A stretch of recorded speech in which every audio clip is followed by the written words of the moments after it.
मुळामध्ये हे जे राज्य चालले ते छत्रपती शिवाजी महाराजांच्या आदर्शाने चालले की गद्दारांच्या आदर्शाने चाललेलं आहे, हा आता एक सोक्षमोक्ष लावण्याची वेळ आलेली आहे।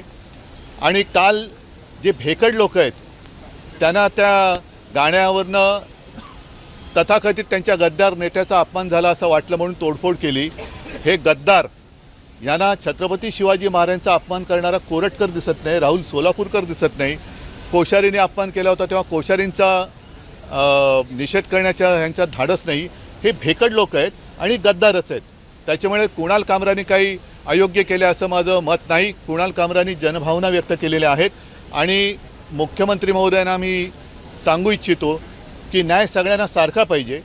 नागपूरच्या दंगलीमध्ये ज्यांचं नुकसान झाले त्यांना नुकसान भरपाई तुम्ही देणार आहात, तसंच कुणाल कामराच्या स्टुडिओची किंवा तिथे जिथे त्यांनी जो कार्यक्रम केला त्या जागेचं ज्यांनी नुकसान केलं त्याची नुकसान भरपाई त्यांना दिली गेली पाहिजे। आणि हे जे भामटे भेकड गद्दार लोक आहेत ज्यांनी काल ही तोडफोड, ज्यांना छत्रपती शिवाजी महाराजांचा अपमान केलेला चालतो मात्र गद्दाराचा अपमान चालत नाही, त्यांच्याकडनं दाम दुपटीने वसूल करावी।